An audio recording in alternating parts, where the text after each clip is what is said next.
Hello my dear students, welcome to your master chem channel. कैसे हैं प्यारे बच्चों? Very good. आज मैं Amla Shankar Yadav master chem channel की तरफ से क्लास 12 के बच्चों को D and F block chapter से वीडियो लेकर आया हूं प्यारे बच्चों। डी एंड एफ ब्लॉक, जी हाँ, D and F block chapter से वीडियो लेकर आया हूं। आज के वीडियो में प्यारे बच्चों magnetic properties of transition metals and tendency to form complex compounds, इन दो पॉइंट पर डिस्कशन होगा। आखिर मैग्नेटिक प्रॉपर्टी डी ऑर्बिटल के एलिमेंट जो ट्रांजिशन मेटल्स हैं कैसे आ जाती है भाई? देखो प्यारे बच्चों, उसमें दो कंडीशन होता है। अगर इलेक्ट्रॉन्स अनपेयर्ड हैं, अगर इलेक्ट्रॉन अनपेयर्ड हैं तो वह पैरामैग्नेटिक होगा। अब पैरामैग्नेटिक प्रॉपर्टी क्या है कि मैग्नेटिक फील्ड में रखें तो मैग्नेटिक फील्ड की ओर अट्रैक्ट हो जाता है। लेकिन अगर इलेक्ट्रॉन सब पेयर्ड हो तो वह डाईमैग्नेटिक होगा और मैग्नेटिक फील्ड में रिपल्ड हो जाता है। और एक प्रॉपर्टी और है प्यारे बच्चों, फेरोमैग्नेटिक। फेरोमैग्नेटिक एक प्रकार का पैरामैग्नेटिक है, लेकिन बहुत ज्यादा अधिक अनपेयर्ड जब इलेक्ट्रॉन होते हैं तो हाईली पैरामैग्नेटिज्म को, सबसे high strong extreme paramagnetic property ही फेरोमैग्नेटिक प्रॉपर्टी होती है। तो इसके बारे में प्यारे बच्चों डिटेल इसका डिस्कशन करने जा रहे हैं, क्योंकि रीजनिंग की माने तो रीजनिंग में दो लाइन, इससे ज़्यादा नहीं, 2-2.5 लाइन लिखना पड़ता है। रीजनिंग में ये एग्जामिनेशन में कई बार पूछा गया है। Tendency to complex formation and to form complex compounds, क्योंकि डी ऑर्बिटल वैकेंट होता है तो कॉम्प्लेक्स फॉर्म बन जाएगा, यानी जो लिगैंड से आएंगे सेंट्रल मेटल को इलेक्ट्रॉन डोनेट करेंगे वैकेंट डी ऑर्बिटल में, कॉम्प्लेक्स बन जाएगा। और मैग्नेटिक प्रॉपर्टी हमने बताई दिया है, चलते हैं डिटेल में। हाँ तो प्यारे बच्चों, ये मैग्नेटिक प्रॉपर्टी लेक्चर नंबर 12 है, D and F block element, magnetic property of D block elements यानी ट्रांजिशन मेटल। तो मैग्नेटिक प्रॉपर्टी प्यारे बच्चों, कॉपी कलम लेके बैठ जाओ, पॉइंट वाइज लिखना शुरू कर दीजिए। क्या है मैग्नेटिक प्रॉपर्टी? देखिए पहला पॉइंट पे क्या बताया जा रहा है, on the basis of behaviour in magnetic field the substances are classified as paramagnetic, diamagnetic and ferromagnetic. तो प्यारे बच्चों, ट्रांजिशन मेटल के बिहेवियर को देखते हुए इनको 3 कैटेगरी में बांटा गया है, पैरामैग्नेटिक, डाईमैग्नेटिक और फेरोमैग्नेटिक। हालांकि फेरोमैग्नेटिक एक स्ट्रांग पैरामैग्नेटिक कैरेक्टर ही है, दोनों मान लीजिए एक ही है ना। सेकेंड पॉइंट है, those substances which are attracted by applied magnetic field are called paramagnetic. मैंने बताया ना, ऐसे सब्सटेंस जो मैग्नेटिक फील्ड की ओर अट्रैक्ट हो जाते हैं वे पैरामैग्नेटिक होते हैं। और these contain unpaired electrons n-1 d orbitals in n-1 d orbitals. तो प्यारे बच्चों, ये जो पैरामैग्नेटिक होते हैं इनमें अनपेयर्ड इलेक्ट्रॉन होता है और ये मैग्नेटिक फील्ड की ओर अट्रैक्ट हो जाते हैं। अच्छा, उसी में अब डाईमैग्नेटिक की बात किया जा रहा है, फेयर एज, जबकि those which are repelled by the magnetic field are called diamagnetic. वहीं दूसरी ओर अगर देखा जाए, जो मैग्नेटिक फील्ड से रिपेल्ड हो जाते हैं, प्रतिकर्षित हो जाते हैं, दूर भाग जाते हैं, वो डाईमैग्नेटिक सब्सटेंसेज होते हैं। और डाईमैग्नेटिक में कैसे इलेक्ट्रॉन होते हैं? These contain paired electrons in n-1 d orbitals. प्यारे बच्चों, इनमें सभी इलेक्ट्रॉन पेयर्ड होंगे, जोड़े में होंगे। While substances which are very strongly attracted by applied magnetic field are called ferromagnetic. जबकि ऐसे कुछ सब्सटेंस जो कि बड़ी तेजी से स्ट्रांगली अट्रैक्ट हो जाते हैं मैग्नेटिक फील्ड, वे फेरोमैग्नेटिक होते हैं, फेरोमैग्नेटिक सब्सटेंसेज। तो it is an extreme case of paramagnetic, यानी फेरोमैग्नेटिक एक पैरामैग्नेटिक का एक्सट्रीम केस है, एक स्ट्रांग केस है, and also contain more number of unpaired electron. तो फेरोमैग्नेटिक वाले सब्सटेंस में भी काफ़ी संख्या में अनपेयर्ड इलेक्ट्रॉन होते हैं प्यारे बच्चों। तो ये बात रही जो है पैरामैग्नेटिक के बारे में, डाईमैग्नेटिक के बारे में, फेरोमैग्नेटिक के बारे में। आगे बढ़ते हैं। Paramagnetism is property due to the presence of unpaired electrons. तो पैरामैग्नेटिज्म प्रॉपर्टी तब क्रिएट होती है जब उसमें अनपेयर्ड इलेक्ट्रॉन होते हैं प्यारे बच्चों। In case of transition metals as they contain unpaired electrons in n-1 d orbitals, तो most of the transition metals and ions are paramagnetic. तो प्यारे बच्चों इस तरह से जो ट्रांजिशन मेटल हैं या उसके आयन हैं, अगर उसमें अनपेयर्ड इलेक्ट्रॉन है तो वे पैरामैग्नेटिक प्रॉपर्टी शो करते हैं, मतलब वो मैग्नेटिक फील्ड में अट्रैक्ट हो जाते हैं। तो प्यारे बच्चों इतनी बात नोट कर लो, तो फिर आगे प्रोसीड करें। पहले इसको नोट कर लो प्यारे बच्चों, वेरी गुड, पहले आप इसे नोट कर लीजिए, बहुत बढ़िया, ठीक है। अंदियर कंपाउंड्स ऑफ पैरामैग्नेटिक, तो ऐसे ट्रांजिशन मेटल के कंपाउंड भी पैरामैग्नेटिक होते हैं। As the number of unpaired electrons increases from 1 to 5, the magnetic moment and hence paramagnetic character also increases. यहाँ पर क्या बात बताई जा रही है, जैसे जैसे अनपेयर्ड इलेक्ट्रॉन की संख्या बढ़ती जाती है करीब 1 से लेकर 5 तक, तो मैग्नेटिक मोमेंट और पैरामैग्नेटिक कैरेक्टर ये दोनों बढ़ता जाता है प्यारे बच्चों, दोनों, यानी अनपेयर्ड इलेक्ट्रॉन का बढ़ना, मैग्नेटिक मोमेंट का बढ़ना, पैरामैग्नेटिक कैरेक्टर का बढ़ना। दो ट्रांजिशन एलिमेंट्स विच है paired electrons are diamagnetic elements or ions. अब वहीं पर दूसरी और बात बताई जा रही है कि ऐसे ट्रांजिशन एलिमेंट जिसमें इलेक्ट्रॉन पेयर्ड हों, जोड़े में हों, तो वे डाई मैग्नेटिक होते हैं। मतलब डाई मैग्नेटिक उसे कहते हैं जो मैग्नेटिक फील्ड से रिपल्ड हो जाए, प्रतिकर्षित हो जाए, दूर भाग जाए, तो वे डाई मैग्नेटिक एलिमेंट कहे जाएंगे। अगर आयन होगा तो आयन कहा जाएगा प्यारे बच्चों। अच्छा, फोर्थ पॉइंट में क्या बातें बताई जा रही है, magnetic moment of an electron is partially due to its orbital motion and partially due to spin motion. ये मैग्नेटिक मोमेंट क्या है प्यारे बच्चों, देखिए यहाँ पर दो टाइप का मोशन है। Partially an electron is partially due to its orbital motion एक, and partially due to spin motion. एक ऑर्बिटल मोशन, दूसरा स्पिन मोशन। जब दोनों है तो मैग्नेटिक मोमेंट है। Since in transition metal ions the unpaired electrons are present in the outer shells, तो अगर ट्रांजिशन मेटल की बात कहें तो अनपेयर्ड इलेक्ट्रॉन आउटर सेल में होते हैं। Hence in such cases spin contribution is more important.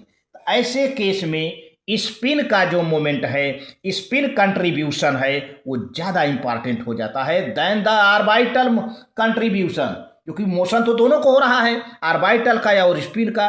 तो अगर स्पिन कंट्रीब्यूशन ज़्यादा है ऑर्बिटल से, तो hence magnetic moment is calculated from spin only formula. तो मैग्नेटिक मोमेंट प्यारे बच्चों स्पिन फार्मूला से ही कैलकुलेट किया जाता है। जैसे देखिए mu equal to under root n into n+2 bm क्या है, बोहर्स मैग्नेटान यूनिट है।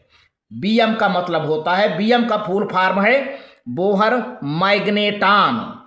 मैग्नेटान, ये मैग्नेटिक मोमेंट का यूनिट है। ये मैग्नेटिक मोमेंट निकालने का तरीका है प्यारे बच्चों। अब यहाँ पर n क्या बता रहा है, n is the number of unpaired electron. आपको नंबर ऑफ अनपेयर्ड इलेक्ट्रॉन मालूम हो जाए तो आप मैग्नेटिक मोमेंट निकाल लेंगे भाई, बड़ी आसानी से। कितना आसान फार्मूला है, n ब्रैकेट में इंटू ब्रैकेट में जो है n+2, यानी n कॉमन है एक तरीके से। जो भी आएगा इसका सलूशन स्क्वायर रूट ले लो, मैग्नेटिक मोमेंट आ जाएगा। तो फिफ्थ पॉइंट में बात कही जा रही है, the magnetic moment of a substance worries only with the number of unpaired electrons present in it. तो इस तरह से प्यारे बच्चों किसी भी सब्सटेंस का मैग्नेटिक मोमेंट केवल वैरी करता है नंबर ऑफ अनपेयर्ड इलेक्ट्रॉन इसमें जो प्रेजेंट होता है। नंबर ऑफ अनपेयर्ड इलेक्ट्रॉन बढ़ेगा, मैग्नेटिक मोमेंट बढ़ जाएगा। The calculated values as well as the observed values for hydrated ions in solutions are in solid state. ये कैलकुलेटेड वैल्यू और observed value solution state में, solid state में दिए गए हैं चार्ट में। For ions of the first transition series are given are given here, यहाँ पर दिए गए हैं प्यारे बच्चों। आपने अभी इसके बाद जो चार्ट आएगा तो कैलकुलेटेड वैल्यू मिलेगा और ऑब्जर्व्ड वैल्यू मिलेगा मैग्नेटिक मोमेंट का प्यारे बच्चों। तो पहले आप इसको नोट कर लीजिए। इसके बाद चार्ट आता है, उसमें आपको दोनों वैल्यू मिलेगा चार्ट में, कैलकुलेटेड वैल्यू और ऑब्जर्व्ड वैल्यू। बहुत बढ़िया, आप इसको नोट कर ले। ठीक है, वीडियो को पॉज करके। ठीक, अब देखिए प्यारे बच्चों, यहां पर आपको साफ साफ magnetic moment of some of the transition metal ions. ठीक है, अब यहां पर देखिए चार्ट में ये आयन है, ये आयन का इलेक्ट्रॉनिक कॉन्फ़िगरेशन है और उसमें नंबर ऑफ अनपेयर्ड इलेक्ट्रॉन कितने हैं यहां पर आ गया। फिर अब ये मैग्नेटिक मोमेंटम बोहर मैग्नेटॉन। अब मैग्नेटिक मोमेंटम में जो निकाला गया है कैलकुलेटेड वैल्यू और ऑब्जर्व्ड वैल्यू, दोनों वैल्यू हैं यहाँ पर। अब देखिए स्कैंडियम पर +3 है, इलेक्ट्रॉनिक कॉन्फ़िगरेशन आउटर का D3D0 है, यानी नंबर ऑफ अनपेयर्ड इलेक्ट्रॉन 0 हैं। इसका जो कैलकुलेटेड वैल्यू 0 है, ऑब्जर्व्ड वैल्यू 0 है। ठीक है, इसी तरह से टाइटेनियम +3 पर 3D1 है, इलेक्ट्रॉनिक कॉन्फ़िगरेशन, एक अनपेयर्ड इलेक्ट्रॉन है, कैलकुलेटेड वैल्यू मैग्नेटिक मोमेंटम का 1.73 है, जबकि ऑब्जर्व्ड वैल्यू 1.75 है प्यारे बच्चों। टाइटेनियम +2 का 3D2 कॉन्फ़िगरेशन है, अनपेयर्ड इलेक्ट्रॉन 2 हैं, नंबर ऑफ अनपेयर्ड इलेक्ट्रॉन 2 हैं। कैलकुलेटेड मैग्नेटिक मोमेंटम की कैलकुलेटेड वैल्यू 2.84 है और ऑब्जर्व्ड वैल्यू 2.76 है। इसी तरह से वेनाडियम +2 की बात करें, 3D3 है, नंबर ऑफ अनपेयर्ड इलेक्ट्रॉन 3 हैं, कैलकुलेटेड वैल्यू 3.87 है और ऑब्जर्व्ड वैल्यू 3.86 है। काफ़ी करीब करीब हैं मैग्नेटिक मोमेंटम की वैल्यू। अब मैंगनीज +2 की बात करें, 3D5, number of unpaired electron 5 और यहाँ पर क्रोमियम +2 पहले हो गया, क्रोमियम +2 की 3D4 है, नंबर ऑफ अनपेयर्ड इलेक्ट्रॉन 4 है, calculated value 4.90, observed value 4.80। Manganese +2 की बात करें तो 3D5 है, अनपेयर्ड इलेक्ट्रॉन 5 हैं और कैलकुलेटेड वैल्यू 5.92 है और ऑब्जर्व्ड वैल्यू 5.96 है। इसी तरह से प्यारे बच्चों Fe+2 की बात करें, Fe+2 की बात करें तो 3D6 है, 4 अनपेयर्ड इलेक्ट्रॉन हैं, 4.90 है और यहाँ पर ऑब्जर्व्ड वैल्यू 5.3 से लेकर के 5.5 तक है। कोबाल्ट +2 की बात करें, 3D7 इलेक्ट्रॉनिक कॉन्फ़िगरेशन है, नंबर ऑफ अनपेयर्ड इलेक्ट्रॉन 3 है और कैलकुलेटेड वैल्यू यहाँ पर 3.87 है, ऑब्जर्व्ड वैल्यू बल्कि जो है 4.4 से लेकर के 5.2 तक देखा गया है। निकिल +2 की बात करें, 3D8 इलेक्ट्रॉनिक कॉन्फ़िगरेशन है, नंबर ऑफ अनपेयर्ड इलेक्ट्रॉन 2 हैं और यहाँ पर इसका जो कैलकुलेटेड वैल्यू है 2.84 है और ऑब्जर्व्ड वैल्यू प्यारे बच्चों 2.9 से लेकर के 3.4 के बीच में देखा गया है।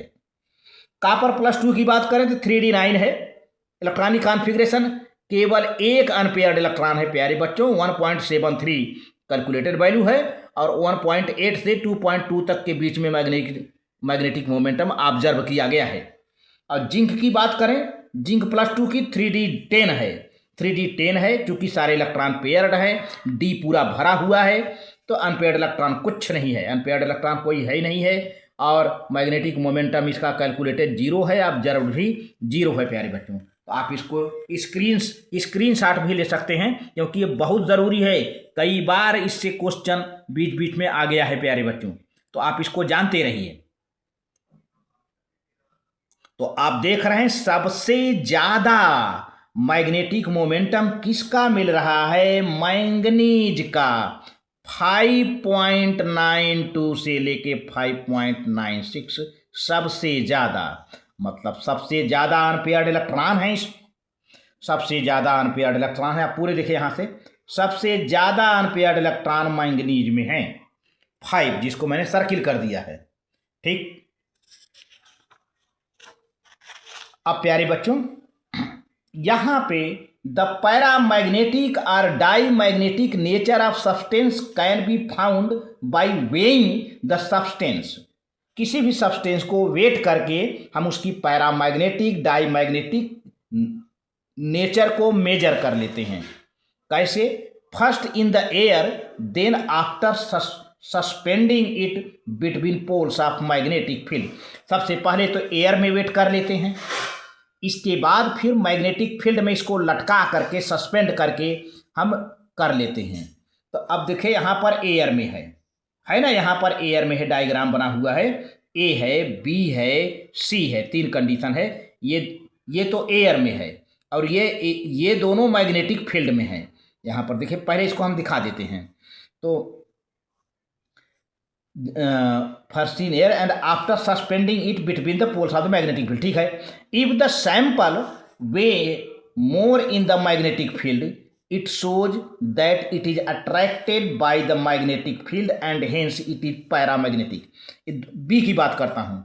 अगर सब्सटेंस का वेट, देखिए ये सब्सटेंस है, वेट ज़्यादा हो जाता है मैग्नेटिक फील्ड की ओर, ये देखिए नीचे की ओर एरो लगा है मैग्नेटिक फील्ड की ओर, तो ऐसा सब्सटेंस क्या होगा? पैरामैग्नेटिक होगा।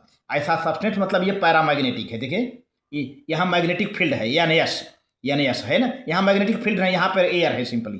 तो अगर सब्सटेंस को वेट करते हैं और मैग्नेटिक फील्ड की ओर ज़्यादा वेट हो जाता है, तो आप समझो कि कैसा होगा? पैरामैग्नेटिक होगा। लेकिन दूसरी ओर if it weighs less in the magnetic field, अगर मैग्नेटिक फील्ड में इसकी वेट कम पड़ जाती है, it shows that it is repelled by magnetic field. इसका मतलब ये होता है कि मैग्नेटिक फील्ड से ये रिपील हो जाता है और हेंस इट इज डाईमैग्नेटिक, और यह डाईमैग्नेटिक है। जैसे देखिए ये देखिए यहाँ पर ये ऐसे आगे ये वेट ज़्यादा पड़ जा रहा है, ये कम पड़ जा रहा है सब्सटेंस का, तो ये डाईमैग्नेटिक है। ये वाला डाईमैग्नेटिक है। अब ये देखिए ज़्यादा पड़ जा रहा है, ये देखिए ऊपर हो जा रहा है ना, ऊपर की ओर है, तो ये डाईमैग्नेटिक हो गया और ये पैरामैग्नेटिक हो गया प्यारे बच्चों। तो ये रहा, ये बताया गया है ए वाले में, weighing in the absence of magnetic field. यहाँ पर मैग्नेटिक फील्ड नहीं है, एयर में वेट किया जा रहा है, तो बराबर है बिल्कुल। लेकिन अब यहाँ पर प्यारे बच्चों बी वाला डायग्राम है, sample attracted by the magnetic field, paramagnetic है। ये सैंपल मैग्नेटिक फील्ड से अट्रैक्ट हो जाता है मैग्नेटिक फील्ड की ओर, तो ये पैरामैग्नेटिक है। अब सी की बात करते हैं, सैंपल रिपेल्ड, ये ऊपर की ओर एरो है, देखिए रिपेल्ड बाय मैग्नेटिक फील्ड, तो डायामैग्नेटिक है प्यारे बच्चों। आप इसको नोट कर लें, डायग्राम बनाना तो स्क्रीनशॉट ले लें, कोई बात नहीं। वेरी गुड, आप इसको नोट कर लें, बहुत बढ़िया, ठीक है। अब प्यारे बच्चों, थोड़ा सा पिछले वीडियो में कलर के बारे में हमने चर्चा किया था, कलर, तो थोड़ा सा आज के टॉपिक से हट करके है, हमने नोट में दिया है कलर, है ना। कॉम्प्लीमेंट्री कलर बच्चों का कमेंट आया था, कॉम्प्लीमेंट्री कलर क्या होता है?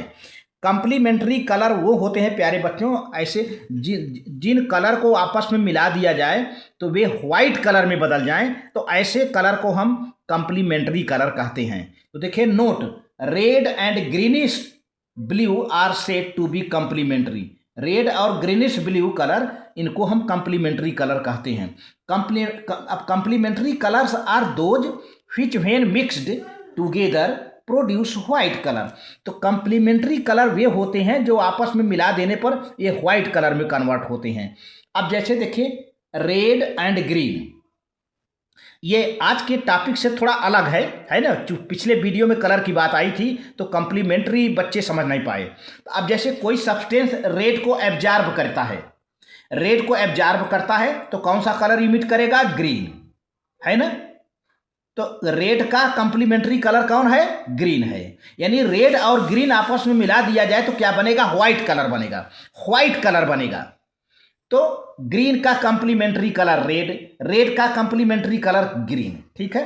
सेकेंड पॉइंट, अब कोई सब्सटेंस ब्लू कलर को एब्जॉर्ब कर रहा है और ऑरेंज कलर को इमिट कर रहा है, तो दिखने में कैसा लगेगा? Orange colour.